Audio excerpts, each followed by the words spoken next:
무궁화 그러면 온 국민이 다 알고 있는데 이 법제화가 안 돼 있다고 해서 저는 깜짝 놀래고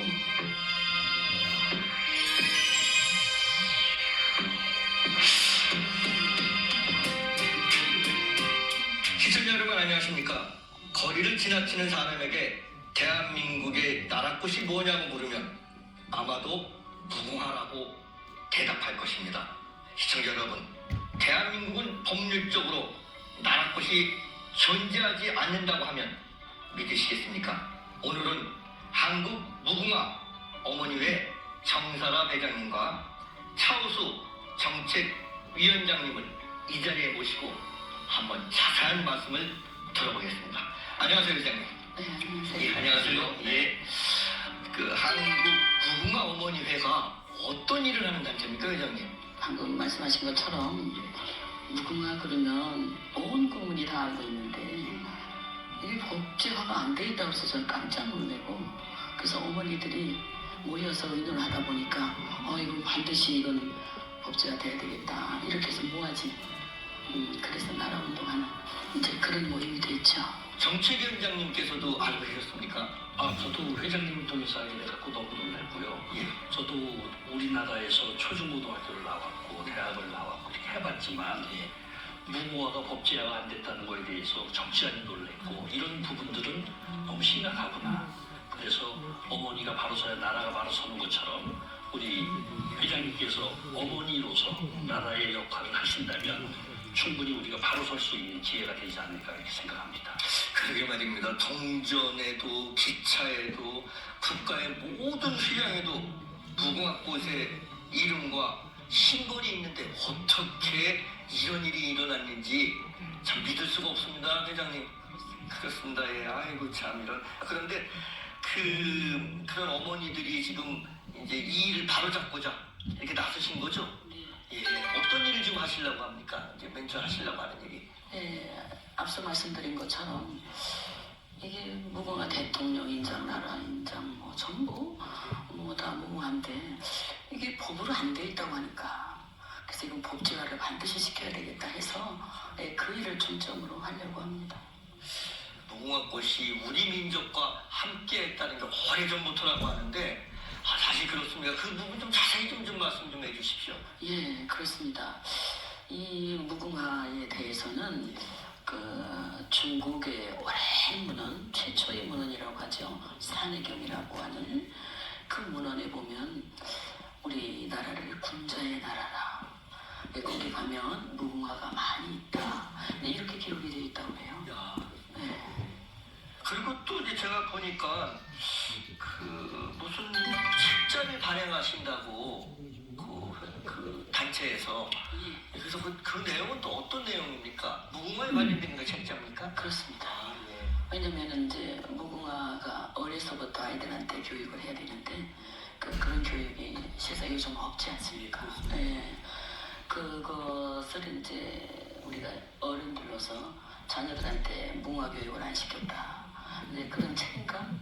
그래서 이 법제화를 가려면 반드시 문헌이 만들어져야 된다고 생각을 해서 초혼, 중혼, 이제 이렇게 고혼까지 이렇게 해서 세 분류로 해서 체계적으로 나라의 그 근간을 다시 한번 세우는 이런 마음에서 이제 책자를 만들게 됐습니다. 초원인 중원, 고원 그러면 시청자분들께서 도대체 무슨 말씀인가 이래서 한번 좀 그 자세히 초원은 어떤 내용이고 중원은 어떤 내용이고 고원은 어떤 내용으로 이루어졌는지 좀 간략하게 좀 말씀 좀 해주셨으면 좋겠습니다.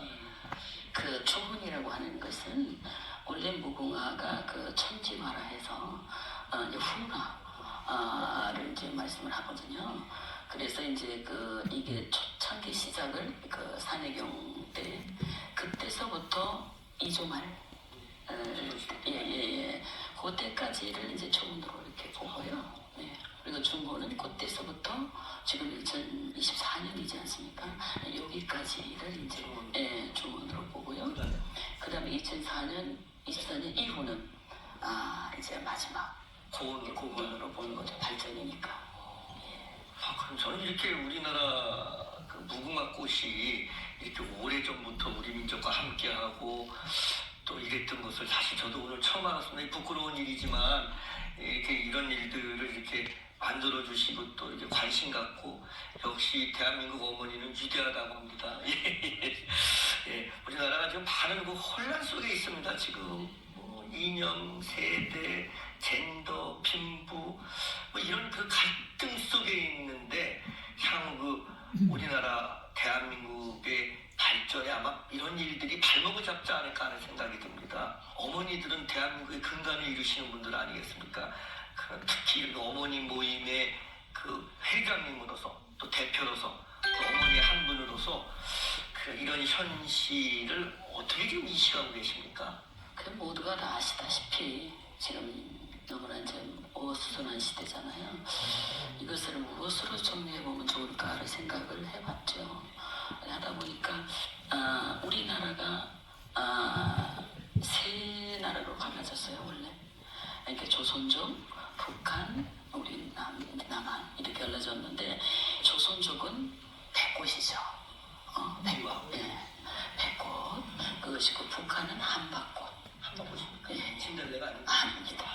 예, 그렇습니다. 그리고 대한민국만 무궁화입니다. 이제 이 무궁화를 유구한 5천 년 동안 지켜온 나라가 우리나라인 거예요. 그래서 통일로 간다든지 모든 사람의 마음을 하나로 묶는다든지 모든 사람들이 정신을 묶어서 정말 위대한 대한민국을 만들어갈 수 있는 이 토대가 무궁화라고 좋은 생각을 해요. 어머니가 앞으로 나갈 방향 또 우리 국민들에게 바라고 싶은 얘기 이런 얘기 있으면 한 말씀 해주시기 바랍니다. 요즘은 선거철이 돼가지고 하나님 선거에 힘을 내서 이렇게 하고 있잖아요. 근데 그 가운데서 참 선거를 잘했으면 좋겠다. 이런 바람이고요. 이제 무궁화가 우리 민족의 어리면서 우리 민족의 독립도 가져온 그런 중요한 자료잖아요. 그렇죠. 예, 그래서 우리 민족이 이제는 우리가 싸움이라고 하는 것은 외적과 싸우는 거지 동족과 싸우는 거는 참 어리석은 짓이라고 생각을 해요. 그래서 이제는 싸우지 않고 서로 건설적으로 서로 대화도 하고 풀고 또 나누어주고 이렇게 하면 좋은 나라가 될 것 같고요. 우리나라는 긍지가 있는 나라니까 할 수 있다고 저는 생각을 해요. 우리 정책위원장이신 차우수 위원장님께서도 뭐 끝으로 한 말씀 해주시기 바랍니다. 요즘 이제 선거철이고 모든 정치인들이 우리 무궁화를 함양을 해야 되는 게 당연한데 그조차를 못하고 있습니다. 그래서 제가 우리 무궁화회에서 제안을 드리고 싶습니다. 이 또한 여러 가지 의미가 있겠지만은 여야를 막론하고 모든 선거 홍보에 무궁화 법제안을 약속해주는 그런 정치인들이 계속적으로 파급이 돼야 되지 않을까 이런 생각을 합니다. 그래서 이번 정치는 무궁화를 법제화시키는 정치인들로 하여금 우리나라가 위상을 더 높이는 그런 인프라 구축을 하는 시간이 됐으면 좋겠습니다. 고맙습니다. 부디 우리 그 차우수 정책위원장님 말씀대로 무궁화를 법제화시키는 데 앞장서는 그런 국회의원들이 많이 당선돼서 대한민국의 국격을 높이는 그런 일이 이루어졌으면 좋겠습니다. 오늘 너무 감사드립니다. 고맙습니다. 그 한 나라의 국격은 그 나라 국민들의 의식에서 비롯된다고 생각합니다. 우리는 100년 가까운 세월 동안 최선을 다해서 달려왔습니다. 전 세계에서 가장 가난한 나라에서 세계 10위의 경제 대국으로 만들었습니다. 문화, 국방, 과학 모든 분야에서 선진국이 되었습니다. 원조를 받던 나라에서 원조를 주는 세계에서 유례가 없는 나라를 만들었습니다. 우리는 충분히 자랑스러워 할 만합니다. 오늘 이 자리에 모신 정사라 회장님과 차우수 정책위원장님 그리고 모든 회원분들이 올바른 가치가 대한민국의 국격을 높일 것이라 생각하며 이것으로 마치겠습니다. 서울일보 박세준이었습니다.